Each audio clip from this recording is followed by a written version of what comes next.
15 question को हम book से ही रीड करेंगे क्योंकि लेंथी क्वेश्चन है, ये बुक से ही देख लेंगे आप इसको। मैं आपको एक बार बता देती हूँ इस क्वेश्चन के अंदर एपी क्या बनेगी हमारे पास। इन्होंने बोला है कि कोई भी कॉन्ट्रैक्टर है जिसने किसी काम को करने का ठेका लिया है, अगर वो काम को लेट से करता है तो उसको क्या देना पड़ेगा, पेनल्टी देनी पड़ेगी उसको। किसको देनी पड़ेगी, जिसके लिए भी उसने काम किया है उसको जो पेनल्टी देनी है। अगर एक दिन लेट से काम करेगा तो उसको पेनल्टी के लिए देने हैं 200 रुपए। अगर 2 दिन लेट काम करके दिया उसने तो उसको कितने रुपए देने हैं, 250 रुपए।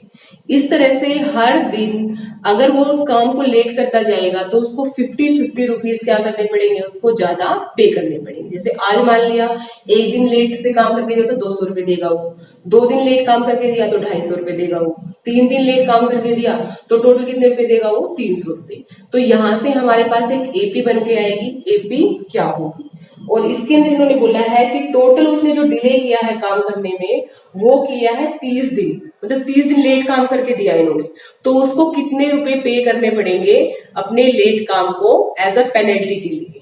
तो देखिए सबसे पहले एपी क्या बनेगी, फर्स्ट डे का उसको कितना चार्ज पे करना है, 200 रुपीज। अगले दिन का उसको कितना चार्ज पे करना है, 250 रुपीज। इसी तरह से 300, इसी तरह से उसका जो चार्ज है वो क्या होता जा रहा है, 50 रुपीज ऐड होता जा रहा है। एक दिन लेट काम करेगा 200 रुपए देगा, 2 दिन लेट काम करेगा तो 250 रुपए देगा। इस तरह से होगा इसका। अब देखिए इसके अंदर जो टोटल उसको सम निकालना है पेनल्टी के लिए वो कितने दिनों का निकालना है, 30 दिनों का। S30 हमें निकालना है। ए फाइंड आउट कीजिए, सीरीज से क्या है, 200 रुपीज। डिफरेंस चेक कीजिए, 250 माइनस 200 मतलब A2 minus A1 that is 50 rupees. और पता ही आपको कि हर दिन कितने रुपए बढ़ते जा रहे हैं एक्स्ट्रा जो उसको पे करनी है, 50 रुपीज। अब यहाँ से हम क्या कर सकते हैं, हम S30 निकाल सकते हैं। कैसे निकलेगा, n/2 into 2a plus n minus 1 into d। S30 हमें निकालना है, कितने दिन लेट काम करके दिया है, 30 दिन। तो नंबर ऑफ टर्म्स कितनी हो गई है, 30 डेज। 30/2 2 इंटू ए। पेनल्टी कितने रुपए से शुरू है, 200 रुपए से। 200 प्लस कितने दिन लेट काम किया है, 30 माइनस डिफरेंस। डिफरेंस भी हमने फाइंड आउट किया था, कितने का था, 50 का। तो सोल्व करेंगे इसको। 230 कितने पे कैंसिल करेगा, 15 पे कैंसिल करेगा। 2 को 200 से मल्टीप्लाई किया 400 प्लस 30 में से 1 माइनस किया 29 इंटू 15 इंटू 400 प्लस 0 तो आ जाएगा हमारा।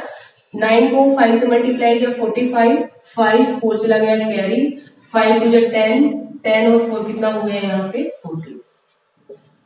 ऐड कर दीजिए इसको जो ब्रैकेट के अंदर है। यहाँ पे हमें कितना है, 1450 रुपीज के अंदर 400 रुपीज हमें ऐड करना है, तो ये आ जाएगा 1850 रुपीज। अब देखिए क्या है हमारे पास, 15 इंटू 1850 और निकालना क्या है, हमने पेनल्टी निकालनी है कितने दिनों की, सब निकालना है हमने कितने दिनों का, 30 डेज का।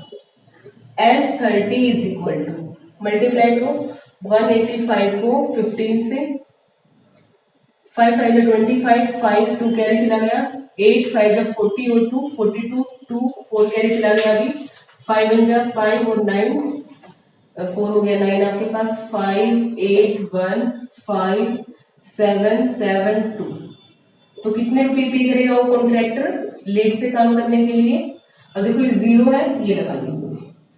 जो 30 दिनों का जो पेनल्टी चार्ज होगा जो कि उस कॉन्ट्रैक्टर को लेट काम करने के लिए पे करना पड़ेगा वो होगा 27,750 रुपीज।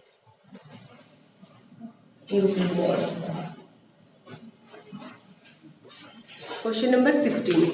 इस क्वेश्चन के अंदर क्या बोला गया है, a sum of ₹700 is to be pay to given 7 cash prizes to students of school for their academic performance.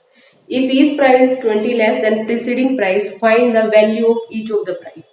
देखिए हमें क्या बोला है, टोटल 700 रुपीज है जो कि किसी स्कूल को अपने जो बच्चे हैं जिन्होंने एकेडमिक परफॉर्मेंस में अच्छा शो किया है उनको प्राइज देने हैं। और प्राइज भी कैसे दिए जाएंगे, कैश प्राइज, मतलब 700 रुपीज के ही किसी को 200 मिल गए, किसी को 100 मिल गए, इस तरह से पैसे डिस्ट्रीब्यूट किए जाएंगे 7 बच्चों के अंदर। हमें बताना है कि हर एक बच्चे को कितने पैसे मिलेंगे, और टोटल पैसे कितने हैं हमारे पास 700। तो देखिए इन्होंने क्या बोला है कि जो टोटल जो मनी है एस वो कितनी है 700, और नंबर ऑफ स्टूडेंट्स कितने हैं जिनके अंदर ये 700 रुपीज डिस्ट्रीब्यूट करने हैं, ये है 7 बच्चे। और जो हर बच्चे को जो प्राइज मिलेगा, जो पहले को प्राइज मिला है उससे कितने रुपीज कम मिलेगा, 20 रुपीज कम। मान लिया पहले बच्चे को मिला है, जैसे मान लिया पहले बच्चे को मिले 100 रुपए, तो अगले बच्चे को कितना मिलेगा 80 रुपए, क्योंकि उन्होंने बोला जितने पहले बच्चे को पैसे मिले हैं उससे 20 रुपए कम मिलेंगे अगले बच्चे को। अगर अगले को 80 मिले हैं तो उससे अगले को क्या मिलेंगे 60, उससे अगले को क्या मिलेंगे 40, इसी तरह से मिलेंगे। तो हम यहाँ से बता सकते हैं जो डिफरेंस है वो कितना है -20। -20 क्यों? क्योंकि देखिए अगर इसमें से इसको माइनस करेंगे तो कितना आएगा -20 ही आएगा, क्योंकि हर बार जो पैसे हैं जो अगले बच्चे को देने हैं वो 20 रुपए क्या है कम है, इसलिए डिफरेंस क्या आ जाएगा 20 माइनस का 20। अगर 20 रुपए ज्यादा होते तो डिफरेंस क्या होता प्लस का 20 आ जाता वहां पे, लेकिन यहाँ पे कम है तो यहाँ पे आएगा हमारा डिफरेंस माइनस। लेकिन हमें नहीं पता है कि जो फर्स्ट बच्चे को पैसे मिले हैं वो 100 रुपए हैं 80 रुपए कितने हैं, वही हमें निकालना है। मतलब हमें निकालना क्या है, जो फर्स्ट टर्म है स्टार्टिंग कहाँ से हुई है पैसे बांटने की, 100 से हुई है 200 से हुई है, क्या है वो कहाँ से शुरुआत की है पैसे बांटने, वो हमें निकालना है। और हमें बताना है इसके आगे इस क्वेश्चन के अंदर कि जो 7 बच्चों को जो प्राइजेस मिले हैं कैश प्राइज वो कितने कितने होंगे। मतलब हमें A1 निकालना है, हमें A2 निकालना है,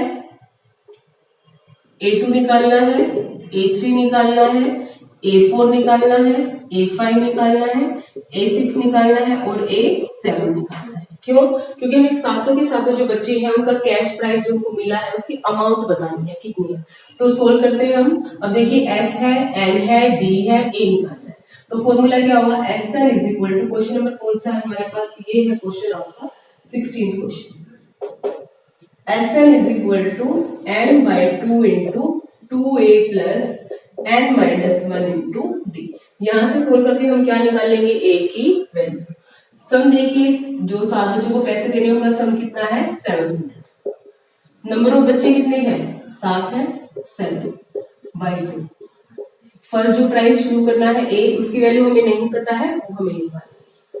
स्टूडेंट्स कितने हैं 7, डिफरेंस कितने रुपीस का है -20। सोल्व कर दीजिए। आगे कैसे सोल्व करेंगे हम, यहाँ पे है 7 by 2, इसको हम लेफ्ट साइड लेके आएंगे तो ये क्या हो जाएगा 2 by 7। अब क्या बचा हमारे पास राइट साइड में 2a प्लस 7 में से 1 माइनस किया 6, और 6 को -20 से मल्टीप्लाई किया तो कितना आ जाएगा माइनस का 120। तो यहाँ पे क्या आएगा हमारे पास -120। पता चल गया होगा ना, माइनस क्यों लगाया है, क्योंकि 7 में से 1 माइनस किया 6 आया है, और 6 को -20 से मल्टीप्लाई किया तो माइनस का 120 आया। ये लिख दिया हमने -120। कैंसिल कर दीजिए, 100 पे कैंसिल करेगा इसको तो कितना आ गया हमारे पास 200 is equal to 2a minus 120। -20 को 120 को इस साइड लेके आएंगे तो वो आ जाएगा साइन में plus 120 is equal to 2a। अब उसके बाद 200 में 120 ऐड किया तो 320 इज इक्वल टू 2a। 320, अब ये 2 क्या मल्टीप्लिकेशन में है, ये आ जाएगा डिवीजन में, इज इक्वल टू a। 2 1 2, 2 6 12, 0। तो a की वैल्यू क्या आ गई है 160 रुपीज। मतलब जहां से हम बच्चों को पैसे बांटना शुरू करेंगे वो फर्स्ट टर्म क्या आ गई है हमारे पास 160 रुपीज। तो देखिए हमें क्या निकालना था, A1 निकालना था, और A1 और A क्या है, A की बात है, क्योंकि A1 और A आपस में क्या होते हैं इक्वल होते हैं। तो यहाँ पे कितनी वैल्यू आ गई हमारी 160। अब हमें निकालना है A2। अगर A2 को हम जनरली बात करें तो अगले बच्चे को क्या मिलने हैं 20 रुपए कम मिलने हैं, तो 160 में से अगर 20 रुपए हम कम करेंगे तो कितना आएगा 140। फिर अगले बच्चे को क्या कर दे, फिर से 20 रुपए कम कर दे 120, फिर अगले बच्चे में फिर से 20 कम कर दो 120 से फिर 100 आ जाएगा 80 60, इस तरह से हमारे पास क्या आ जाएंगे उनके बच्चों के कितने कितने पैसे हमें डिस्ट्रीब्यूट करने वो पता चल जाएंगे। लेकिन यहाँ पे हम प्रॉपर वे में करेंगे। A2 हम कैसे निकालते हैं, A प्लस D। A कितना है हमारे पास 160 और D कितना है हमारे पास माइनस का 20, तो कितना आ गया A2 हमारे पास 140।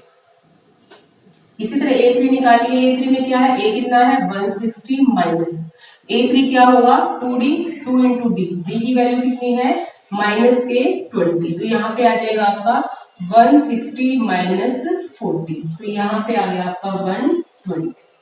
A4 निकालिए, A4 में क्या होगा, A की वैल्यू कितनी है 160 माइनस, अब 2D यूज किया था हमने, अब यहाँ पे क्या यूज करना है 3D, और 3D किसके इक्वल होगा 20 माइनस 20 इंटू 3 मतलब माइनस 60 आ जाएगा हमारे पास यहाँ पे, और ये कितना आ गया हमारे पास 100।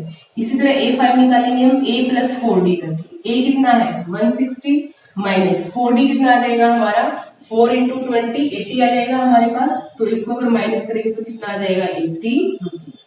A6 निकालना है तो 120 माइनस 100 आ जाएगा हमारे पास, 2D को अगर मल्टीप्लाई किया जाएगा तो 100 आएगा, और 160 में से 100 माइनस करेंगे तो कितना आ जाएगा 60। A7 निकालना है, A प्लस 6D करके निकाला जाएगा, A कितना है 160 है, इसमें से प्लस 6 इंटू डी कितना है माइनस 20 है, तो 160 माइनस 120 इज इक्वल टू 40। तो इस तरह से हम क्या कर सकते हैं, जो वैल्यू है 7 बच्चों के जो कैश प्राइसेस हमें देने हैं उनकी वैल्यू हम फाइंड आउट कर सकते हो। जनरली हमें पता है अगर पहले बच्चे को 160 रुपए मिले तो दूसरे को कितने मिलेंगे 140, फिर 120, फिर 100, फिर 80, फिर 60, और फिर लास्ट वाले बच्चे को जो 7th बच्चा होगा उसको कितने पैसे मिलेंगे 40 रुपीज।